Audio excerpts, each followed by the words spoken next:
Marketing ultimately, it's figuring out what makes people move. You have to understand who you're targeting, who your audience is in order to figure out what is going to make them actually take action. When I think about it from like that perspective, I think about three questions, which is why me, why now, and why should I care? Because otherwise you're just kind of spraying content out there for no reason. And you're just wasting people's time. And we don't live in a world where time is in abundance right now. I think cutting through the noise can be really challenging, but I love what I do because I love the idea of getting to do things from a value-based perspective. That's Courtney Patterson, content strategist and marketing lead at Implant Direct. Courtney's career includes marketing roles with household names and startups in FinTech, SaaS, and medical device manufacturing. Along the way, she developed a content marketing philosophy rooted in three questions. What do I have to say that adds value? Why is now the right time to publish? And why will my audience care? In today's conversation, Courtney shares what her three-question framework looks like in practice, her strategy for creating audience-centric content that generates meaningful results, and her take on what AI can and can't replace in the content marketing process. You won't want to miss this episode of The Digital Clinic. This podcast is sponsored by Wheelhouse Digital Marketing Group. Wheelhouse provides exceptional performance marketing for healthcare and medical device manufacturers. Every Wheelhouse client saw record performance in 2025, even after implementing HIPAA-compliant data solutions. Find out more at wheelhousedmg.com.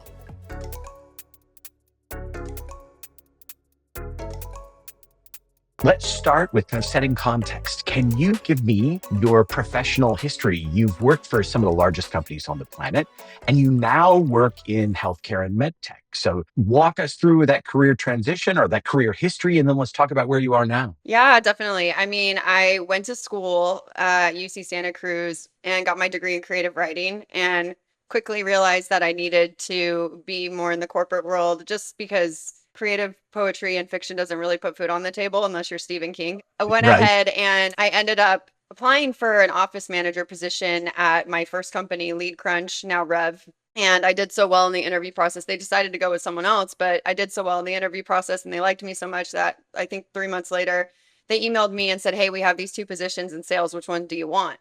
And so I chose the sales development representative because I felt like that was more human. I was able to focus on messaging and creating relationships and things of that nature. So I went ahead and did that. And then through that process, very quickly merged into marketing, ended up writing a couple articles, one of which made the organic top 10 list on Google.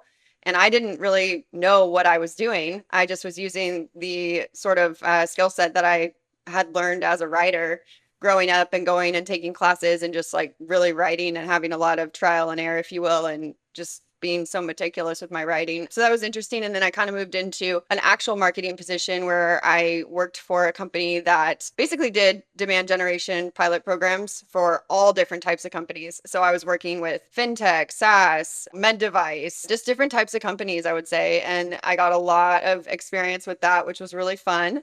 And then I did some freelancing. I had some people kind of ask me to help them out with things, and I was good at that. And then kind of segued back into working underneath like the umbrella of a company and did some interesting things. Ended up at Cisco and was kind of leading the team there as far as like the America's virtual demand center. There were different folks for each of the regions, but overall, I was kind of making the decisions as far as what was going to be global. And then most recently, I was actually in a position as kind of a operations manager, which was definitely interesting. It wasn't exactly what I was planning to do, but the gal that was interviewing me, she basically said, like, I really think that you'll be really good at this, even though your bread and butter has been marketing and content creation. I think you think strategically where this is all going to make sense. It ended up being really interesting. And I learned very quickly that strategy and strategic thinking is the same across the board. Like the principles are the same. And if you are just looking for pockets of issues, then you can find solutions. And I think that's kind of how my brain tends to work. Now I'm over at Implant Direct doing marketing for them, content creation. So yeah, this is my first med device company, if you will. So that last role prior to Implant Direct was a Microsoft role, is that right? So it was actually for Design It, but they were Mm. my entire client base. So I was 100% dedicated to Microsoft. So it felt like I was working Sure. for Microsoft. What's your purview at Implant Direct? What are you focused on there? Mainly focused on just essentially getting marketing out that is going to drive sales with our products. We have an array of a lot of different dental implant, full arch restoration type of products. So things that are really important to have the right tools. And Implant Direct is constantly evolving with the different changes. And they have dentists that they cooperate with and collaborate with to figure out what these tools need to actually look like and how they need to fit into the patient's mouth and that sort of thing. So I've just done a bunch of stuff with like emails, SMS, social, pretty much all types of content across the board and figuring out what makes people tick on different platforms. I think LinkedIn has its own personality, Facebook has its own personality, and Instagram has its own personality. So we don't want to like copy paste everything on the same, you know what I mean? I think there needs to be some differentiation there. So are you a part of setting strategy and are you also a part of measuring and reporting out on performance of your work?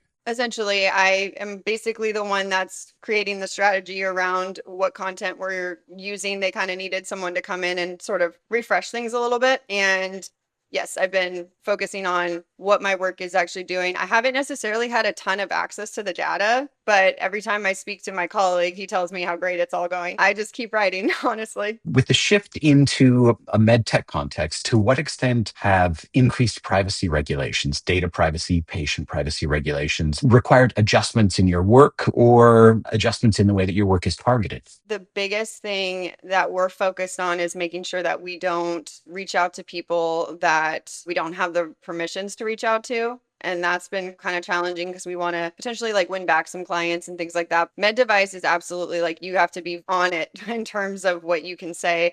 I'm used to being able to be a little bit more creative with like not necessarily hyperbole, but just being able to not have to stand behind something medically in terms of the type of language that I use and how I create a narrative and things of that nature. So that's been a bit of a different shift for me, just being super intentional and making sure that the words themselves, they can't be seen as like claims that we can't make, if that makes sense. Yeah.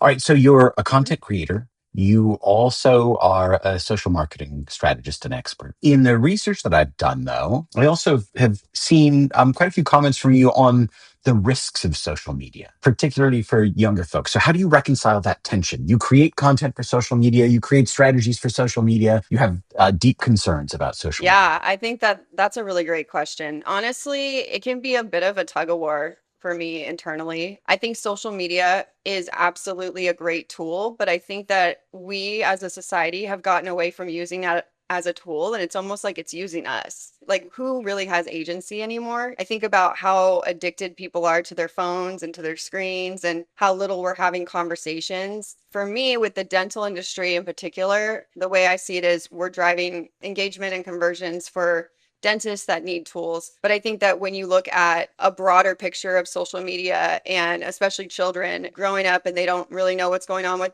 their bodies and their minds and just all these different hormones and everything, it can be really challenging. And then there's, of course, there's a lot of dangers on social media. Unfortunately, we have a lot of people out there that they're not there for the right reasons. It's very easy to exploit it. So the thing that I try to think about is who I'm serving. And I really try to envision, in particular right now, the doctors and the dentists that I'm serving and think about like, what could their worries or concerns look like right now? And what could their workload look like? And how stressed out are they? And what could make their life better? I'm not just looking at it from a transactional approach. I'm looking at it as a way to serve them. In general, yeah, you're correct. I definitely have a lot of concerns about social media. You're conscious, you're careful about who your work is serving, that your work is serving someone. I've also seen language around the notion of marketing as a moral act. Tell me more about that. You know, marketing ultimately, it's figuring out what makes people move. You have to understand who you're targeting,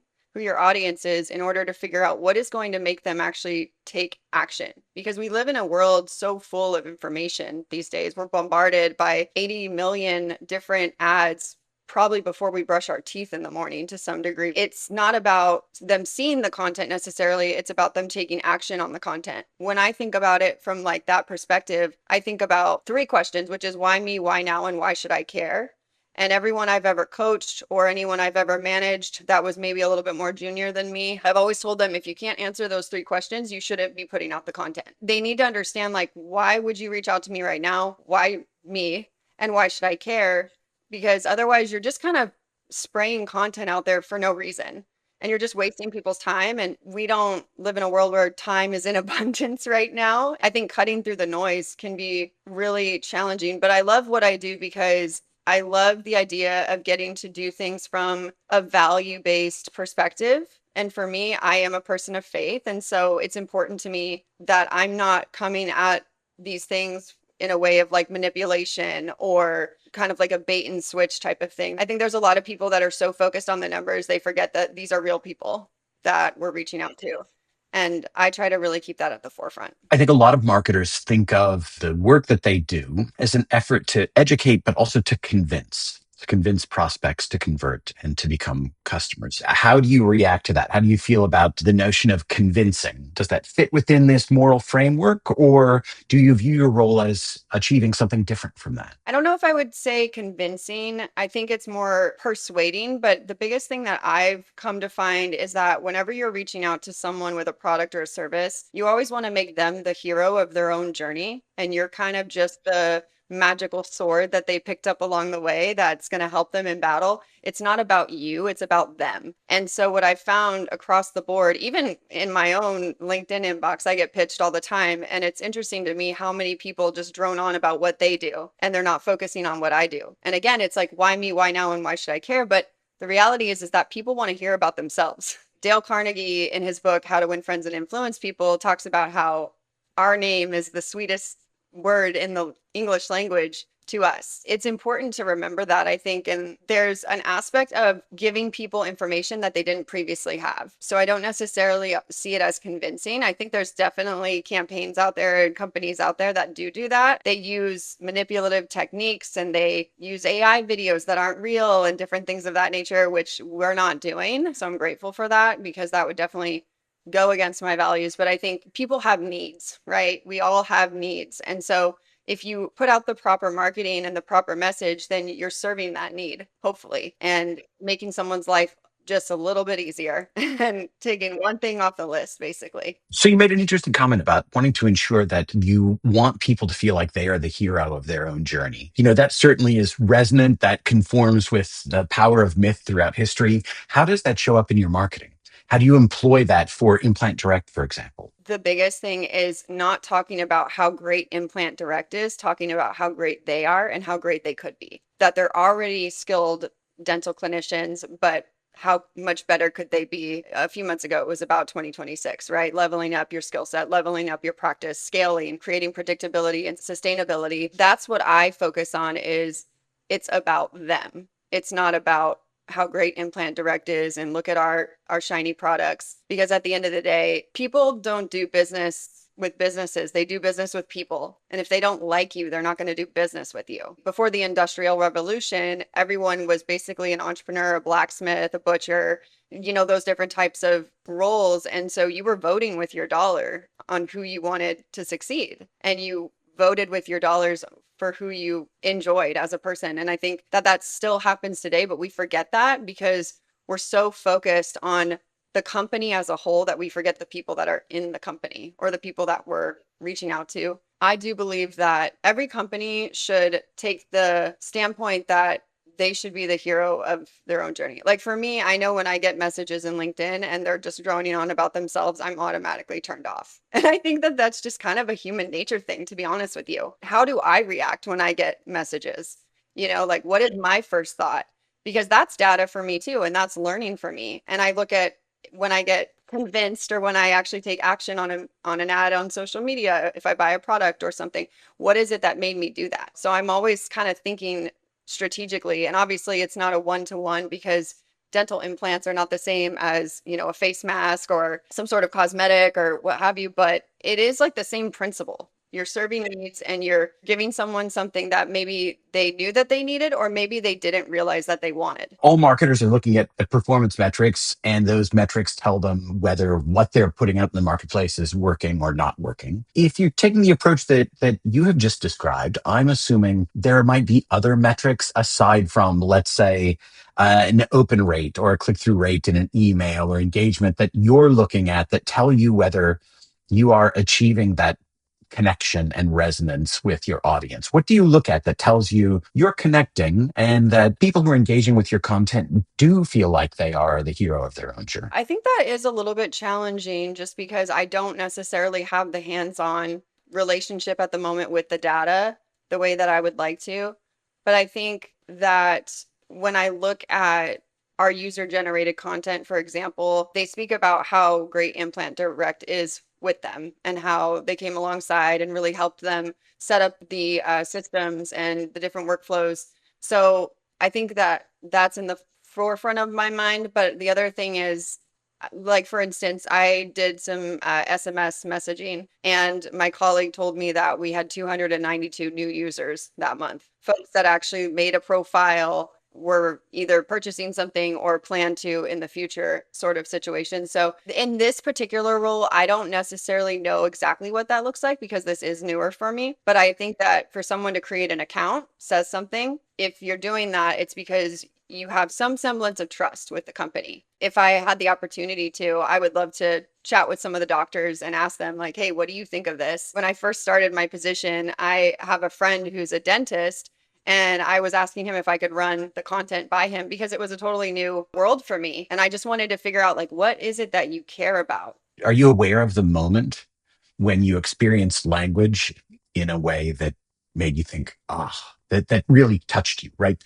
I can think of moments in my own life when I was reading and I was really impacted by what I was reading. Do you know when you became a word nerd? I think I do. I know when I became pretty engrossed in the idea of sort of expressing myself through stories. That was at a young age. I remember I read a memoir that really spoke to me, and it just made me feel not so alone in some of the things I was dealing with as a young girl. I've had such a visceral response to that that I found myself then writing after that.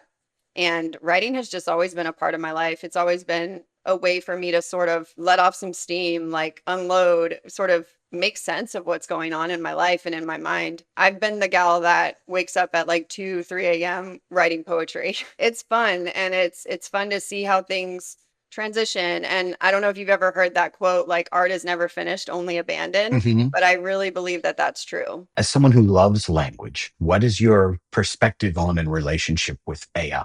Yeah, that is an interesting one. AI is obviously a great tool. It's definitely a way to get the wheels turning. I think the line that needs to be solidified is when people start taking credit for AI in a sense of like creative writing, like, oh, I wrote this book, I wrote this memoir, I wrote this fiction piece, or I wrote this poem. It's like, no, you didn't. I think in the corporate world, it's a little bit different because, like, yes, it's important to have that authenticity, but it's not the same thing. Like, people, I don't think are really thinking like, oh, someone really spent hours and hours and hours coming up with this exact phrasing. I mean, you think about products and services, a lot of it is like, hey, we realize that you're awesome, you have a need, we want to serve that need, we want to serve you, can we connect, or click here to purchase, or click here to learn more. I mean, it's kind of, you're not reinventing the wheel per se, right? But when you're thinking about creative writing, that's a whole different ballgame. What do you think will be the role of AI in content creation?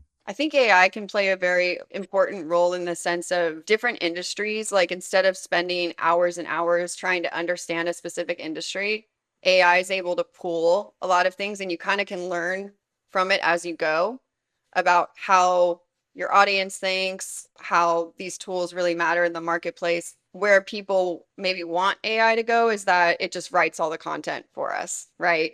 But I found that even when I've used it, I've had to correct it. I've had to change or further explain what I wanted, which isn't a bad thing. I don't think that we should be relying completely on AI. I think that that can be a dangerous place to get to. For a lot of people, I think that they would love nothing more than to be able to like let AI just do its thing.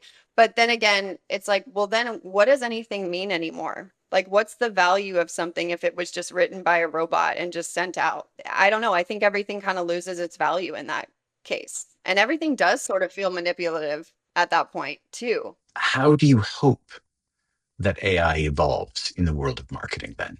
I hope that there's a way to have a brainstorming mode, if you will, and kind of say, like, here's what I'm thinking. Here is sort of the details of the framework. Give me some like pool data to show me what, psychologically would be the best practice technique. I do a lot of research on, is it FOMO or is it the aspect of gain? Most of the time it's FOMO. We're all afraid of missing out. That's typically how you can really get people to take action. This was several years ago, but I worked at a company called SAP Insider. We had an event that didn't have enough registrations. And my boss told me, hey, we need to make a new download for this, like make an email basically. So I did, and I had to throw it together relatively quickly. I ended up putting at the bottom, the date was, it had already passed. And we got 600, almost 700 downloads in a 12-hour span. And I can't say for sure that that had to do with the fact that the date had already passed, but I was like, I wonder, if people thought like, oh, maybe like I didn't miss it or something, because I just found that to be so interesting that that was the one detail. I think it's really small details in marketing. And I think that's what makes it hard with A/B testing too. You can't test so broadly that you have these totally separate things because then you don't know what worked and what didn't. But then you also don't want to be testing like an exclamation point versus a period. It might matter in some cases, but that's what I found to be a little bit challenging, to be honest with you, is how do we test things? Because I'm a big person that believes in making different versions and seeing what happens in the wild and seeing what people actually enjoy and what makes them move versus me determining like this is going to work and just putting out one thing. I've always been really fond of A/B testing, but it can be a little bit challenging. I think that's true. I've enjoyed talking with you. It's been very interesting. Yeah, Thank you. absolutely. It was wonderful chatting with you as well.